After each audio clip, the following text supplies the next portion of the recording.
Hello friends, you are welcome to our literary channel academic domain. तो दोस्तों, आज की इस वीडियो में एजी गार्डनर के well known essay on saying wood को हिंदी में डिस्कस किया जाएगा। और दोस्तों, अगर आप इसी ऐसे का डिस्कशन इंग्लिश में सुनना चाहते हैं तो नीचे दिए हुए लिंक को क्लिक कीजिए।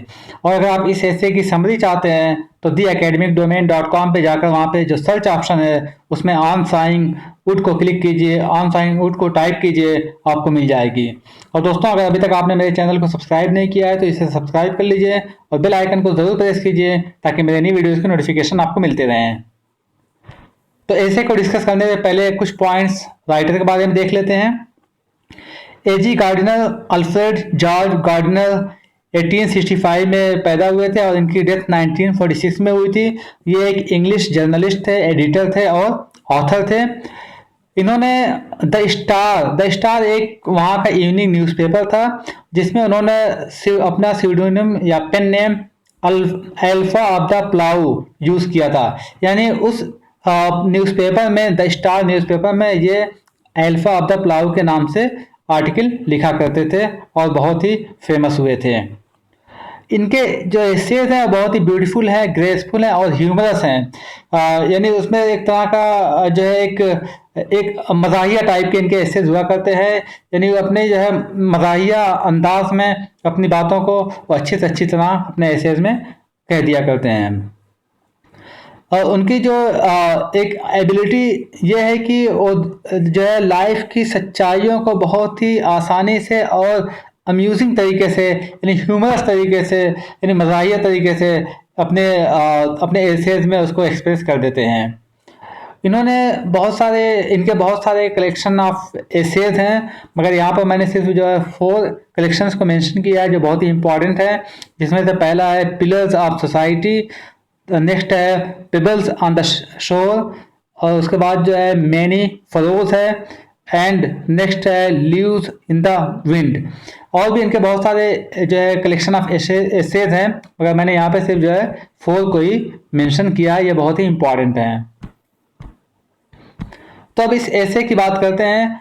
तो इस ऐसे में राइटर क्या बताना चाहता है, जैसा कि ऑन सॉइंग वुड, सॉइंग में सा मीन्स क्या होता है, काटना। जैसे आरी से हम किसी लकड़ी को काटते हैं, किसी पेड़ के किसी लट्ठे को, लकड़ी के किसी मोटे लट्ठे को काटते हैं आरी से, तो उसी को काटते हैं, उसी को कहता है, उसी को सॉइंग बोलते हैं। और वुड मीन्स लकड़ी।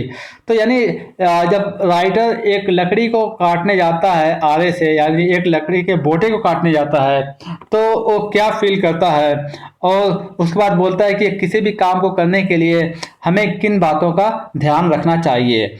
तो पोएट बोलता है कि जो है जब हम कोई भी काम करने जाते हैं तो हमें अपनी सारी एनर्जी उसमें वेस्ट नहीं करनी चाहिए कोई भी काम को करने के लिए। यानी पोएट के कहने का, राइटर के कहने का मतलब ये है कि हमें अपनी अपनी पूरी ताकत उसमें नहीं झोंक देनी चाहिए। अचानक सडनली पूरी ताकत हमें नहीं झोंक देनी चाहिए। हमें एक सही टेक्निक का यूज़ करना चाहिए। और अब जो है जितनी ताकत हम उसमें लगाते हैं, जितना पावर उसमें लगाते हैं, जितनी एनर्जी उसमें लगाते हैं, उससे ज़्यादा एनर्जी हमें अपने अंदर स्टोर करके रखना चाहिए। अगर हम स्लोली किसी काम को करते हैं तब हम उसमें आसानी से सक्सेस हो जाते हैं। और फिर बोलता है कि जितनी एनर्जी को हम डिस्प्ले करते हैं उससे ज़्यादा एनर्जी हमें अपने अंदर बचा के रखनी चाहिए किसी भी काम को करने के लिए, किसी भी टास्क को पूरा करने के लिए। और फिर बोलता है यहाँ पे राइटर की जो है जो हमें किसी भी काम को करने के लिए जो एक पेशेंस होता है, पेशेंस और कंट्रोल ओवर आवर इमोशंस, यानी एक पेशेंस, एक धैर्य, और हमें अपने इमोशन पर कंट्रोल होना चाहिए टू परफॉर्म एनी एक्टिविटी। यानी किसी भी एक्टिविटी को परफॉर्म करने के लिए, किसी भी काम को परफॉर्म करने के लिए हमारे अंदर पेशेंस होना चाहिए और हमें अपने जो है इमोशंस पर कंट्रोल होना चाहिए।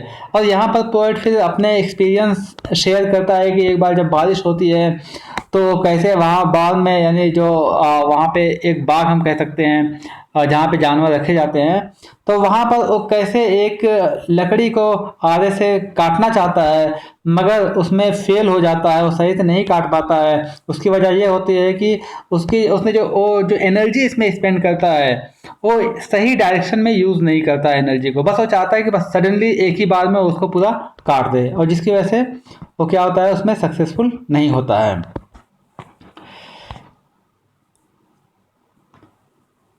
फिर यहाँ पे राइटर बोलता है कि वो क्या चाहता है कि एक ही स्ट्रोक में यानी एक ही बार में उसको पूरा काट दे, उस लकड़ी को पूरा काट दे, और जिसकी वजह से क्या हुआ कि वो सक्सेसफुल नहीं हुआ। और फिर यहाँ पर वो ह्यूमरसली जो है एक ह्यूमरसली वो क्या बोलता है कि उसने वही गलती की थी उस लकड़ी को काटने में, उस लकड़ी के बोटे को काटने में उसने वही गलती की थी जो रोमानियंस ने ट्रांसिल्वानिया में किया था। तब ये रोमानिया एक कंट्री है, तो वहाँ के लोगों को रोमानियंस बोलते हैं, और ट्रांसिल्वानिया एक प्लेस है उस रोमानिया में। तो रोमानियंस की एक गलती की वजह से ट्रांसिल्वानिया में एक मैसाकर हो गया था, जिसमें लगभग 14 से 15,000 लोगों की डेथ हो गई थी। तो यहाँ पर राइटर वही बोलता है कि इसने वही गलती की थी उस लकड़ी के लट्ठे को काटने में, लकड़ी के बोटे को काटने में, जो रोमानियंस ने ट्रांसिल्वानिया में गलती की थी। फिर यहाँ पे राइटर बोलता है कि जब हम इस काम को करने में यानी लकड़ी के बोटे को आरी से काटने में क्या चाहिए, एक जो है बहुत ही आसानी से इसको इजीली करना चाहिए और विद अ लाइट हैंड और हल्के हाथ से करना चाहिए। इसकी जो टेक्निक है यानी उसको बहुत ही आसानी से और हल्के हाथों से उसको काटना चाहिए, तभी हम उसमें सक्सेस हो सकते हैं।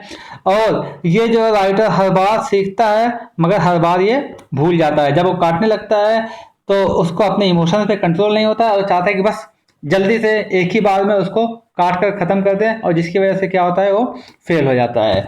और इसमें फिर उसने यही बात कही है कि ये उन लोगों में से है यानी जो है बहुत ही ज़्यादा ईगर हैं, यानी जो बहुत ही ज़्यादा एक्साइटेड रहते हैं, जो बहुत ही ज़्यादा एक्साइटमेंट से सफ़र करते हैं, ये उन्हीं लोगों में से है कि ये जो भी काम करने जाता है बहुत ही एक्साइटेड हो जाता है और चाहता है कि उसी दम ये काम हो जाए, और जिसकी वजह से क्या होता है वो फेल हो जाता है, काम सही से नहीं कर पाता है।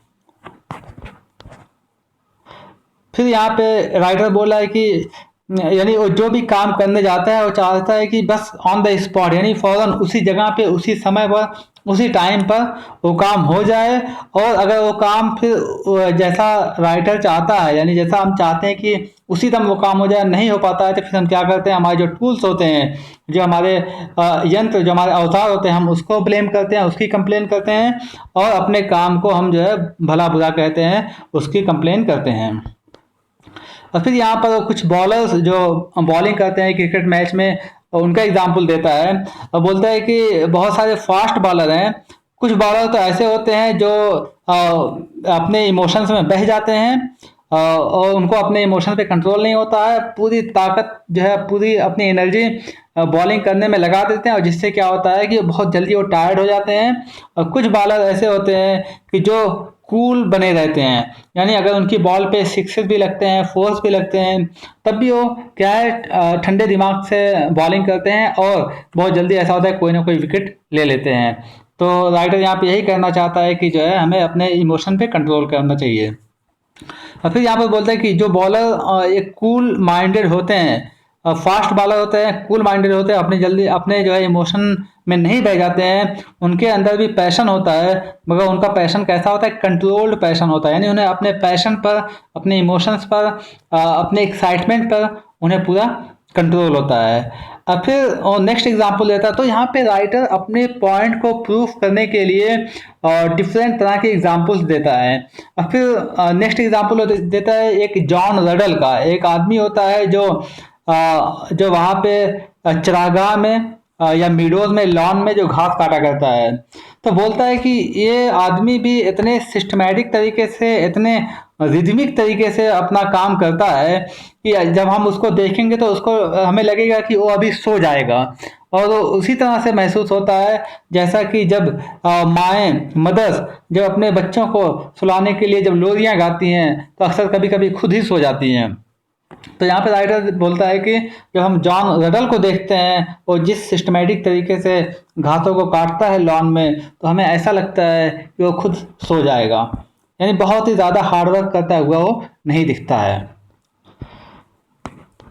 और यहाँ पे पोएट बोलता है कि वो तो अपनी टेक्निक में मास्टर है, यानी जॉन रडल जो लॉन में घास काटता है वो अपनी टेक्निक में क्या है, मास्टर है, मगर जो मेन इम्पॉर्टेंट चीज़ है जिसकी वजह से वो बहुत आसानी से अपने काम को कर लेता है, तो वो मेन चीज़ क्या है, अपने वो कम से कम एफर्ट उसमें यूज़ करता है, यानी कम से कम एनर्जी उसमें स्पेंड करता है और वो पेशेंस के साथ अपना काम करता है, और जिसकी वजह से वो ज़्यादा थकता भी नहीं है और बहुत ही सिस्टमेटिक तरीके से आसानी से अपना काम कर देता है।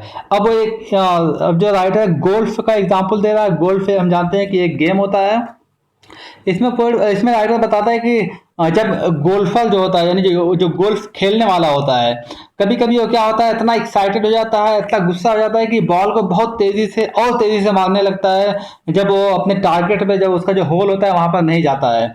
तो इससे क्या होता है, वो फिर अपने मैच को लूज कर देता है, अपना वो मैच हार जाता है। मगर अगर वही एक जो है रीजनेबली और सेंसिबली, यानी अगर वो समझ बूझ कर आसानी से यानी सॉफ्टली अगर वो बॉल को मारता है, तो बॉल जो है वहाँ होल में चला जाता है, अपने टारगेट पे चला जाता है। और फिर राइटर बोलता है कि यही फार्मूला हर जगह अप्लाई होता है। फार्मूला मीन्स कि हमारे अंदर कितना पेशेंस है, हमें अपने इमोशंस पे कितना कंट्रोल है, हमारे अपने पैशन पे कितना कंट्रोल है। अगर हमारे अंदर पेशेंस है, हमें अपने इमोशन और पैशन पे कंट्रोल है, तो हमारी जगह सक्सेसफुल रहेंगे। तो राइटर बोलता है कि यही फार्मूला हर जगह अप्लाई होता है कि किसी भी आदमी को जीतने के लिए, यानी उसको जीतने के लिए क्या होना चाहिए, उसके अंदर कूलनेस होनी चाहिए, वो कूल होना चाहिए, और वो इस तरह का एक इम्प्रेशन देना चाहिए कि जितनी एनर्जी वो स्पेंड करता है उस काम को करने में, उससे ज़्यादा एनर्जी वो अपने अंदर बचा के रखता है। तो जैसा कि हम जानते हैं, जैसे महेंद्र सिंह धोनी है, या पाकिस्तानी क्रिकेट कैप्टन इंजमाम उल हक, ये सब जो है क्या कूल कैप्टन के नाम से जाने जाते हैं। कोई भी सिचुएशन हो, लास्ट मोमेंट पे भी ये बिल्कुल कूल रहते हैं, और बहुत बार ऐसा हुआ है कि जहाँ पर वो मैचेस को जिता देते हैं। और फिर राइटर बोलता है कि बहुत सारे लोग, जो आर्गुमेंट होती है, जो डिबेट होती है, वहाँ पर इसलिए हार जाते हैं क्योंकि वो बहुत ही ईगर होते हैं, बहुत ही एक्साइटेड होते हैं, और उन्हें अपने जो है इमोशन पे कंट्रोल नहीं होता है, उनके अंदर पेशेंस नहीं होता है, और बहुत ही अच्छे और डिबेटर्स होते हैं, मगर इसके बावजूद भी वो डिबेट में हार जाते हैं, पीछे रह जाते हैं। उसकी वजह यही है कि उनके अंदर जो है पेशेंस नहीं है, और उन्हें अपने एक्साइटमेंट पे कंट्रोल नहीं है।